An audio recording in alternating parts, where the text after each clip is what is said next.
Émergence. C'est Radio Télé Émergence.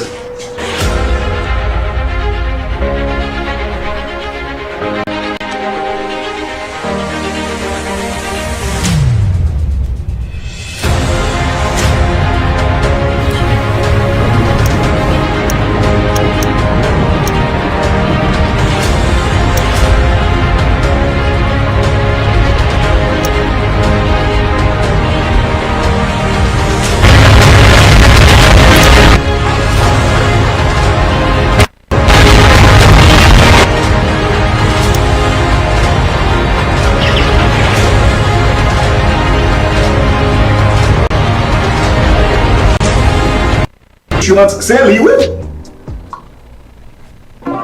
Ou besoin d'un professionnel réel dans les affaires d'assurance parce que dans les affaires d'assurance, pas de avance, ni pour chance. Nous recommandons un seul Jean-Claude Jonassin, maître question dans le domaine d'assurance. Quelle que soit l'assurance, assurance machine, caille commerciale, vie, santé et la trière, prix compétitif. Là, dans First Class Insurance and Financial Services, il y a un professionnel courtois, compétent et conséquent capteur là. Jean-Claude Jonassin, First Class Insurance, 6003 Babcock Street, Southeast Palm Bay, Florida, 321-727-8142. 321-727-8142. 8142, First Class Insurance, c'est lui, oui. Ou besoin d'un professionnel réel dans les affaires d'assurance parce que dans les affaires d'assurance, pas de avance, ni pour chance. Nous recommandons un seul Jean-Claude Jonassin, maître question dans le domaine d'assurance. Quelle que soit l'assurance, assurance machine, caille commerciale, vie, santé et la trière, prix compétitif. Là, dans First Class Insurance and Financial Services, il y a un professionnel courtois, compétent et conséquent capteur là. Jean-Claude Jonassin, First Class Insurance, 6003 Babcock Street, Southeast Palm Bay, Florida, 321-727-8142. 321-727-8142.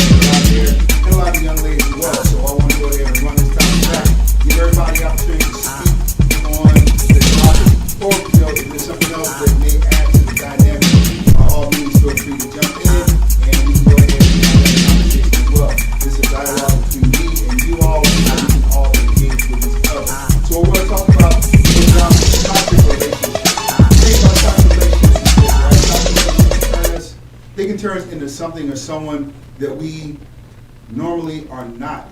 It can change, cause us to modify our behaviors, and not necessarily in a good way, not necessarily the most desirable way, but we allow ourselves to be engulfed in that and end up doing what's called a disappearing act. We start to lose ourselves in such toxicity and ends up in sometimes detrimental results. So we need to kind of talk about that, right? When a relationship is severed, we often have to do some type of reflection when a relationship ends, whether it is a personal relationship, a professional relationship, is a relationship with family or friends or relatives.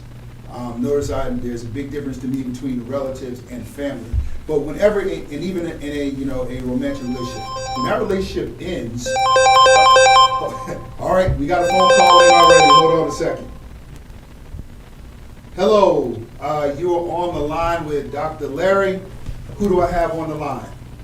Jackie. Jackie. All right, Jackie. Hi, Jack. Oh, how you doing, Jackie? I'm fine. How are you? All right. I know. Okay. So what's going on?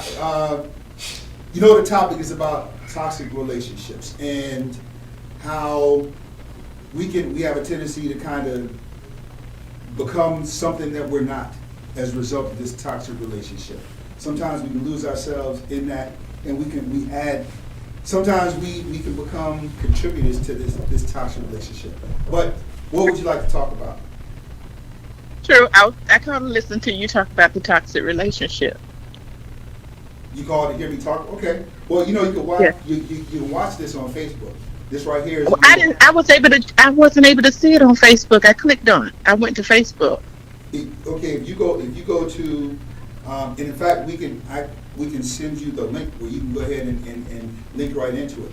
This right here, Okay. the phone call line is if you want to go ahead and, tell me about your experience with toxic relationships. Since I have you on the line, go ahead and share with us. Tell us about your experience with a toxic relationship. No names. Don't give no names. Okay. All right. Okay. But in fact, in this discussion, anybody else wants to call in, number is 321-216-6279. Tell us about toxic relationship, and then I have follow-on questions as well that we're going to have a toxic discussion. But go right ahead. Tell me a little bit about it. Okay. Toxic relationships that I've been involved in was actually marriage, where you would actually have someone that was trying to control what you do. And I've actually been that person to say, no, that can't work. And the best thing for anybody that's in a toxic relationship is to get out of it. Okay. Now for that, how long were you in this toxic relationship? 4 years. Now, was this the person that you were in a toxic relationship with? Now, here's when a relationship ends, regardless of the type of relationship that it is, we do a self-reflection. What are some of the things that we did that weren't correct, may have been, maybe the result for this, or, what percentage of accountability or responsibility do you assume for that relationship ending? Not watching for the signs when the signs was already there. So let's just say percentage-wise, at 100%, from 0 to 100%, about what percentage do you think that you have? I think 100%. If you would have looked for the signs from the beginning, you wouldn't have never gotten into it. You take 100% responsibility for the fact that I didn't look for the signs, not for the person being toxic. Okay, you took 100% responsibility because you didn't look for the signs in that person. Right. Okay. The reason I asked that is because now, as far as things that happen in the relationship. Now, granted, did you exhibit any toxic behaviors, or did that toxic relationship take you out of character? And maybe, you not even recognize some of the things that you were doing because of as a result of this. Took me way out of character, but I returned. How so? By letting them go, and when it was over with, make sure you don't carry that into the next relationship. And how long was that period? Did you It took a couple of years. It took a couple of years before you need to get to know yourself all over again before you get into the next relationship. Okay.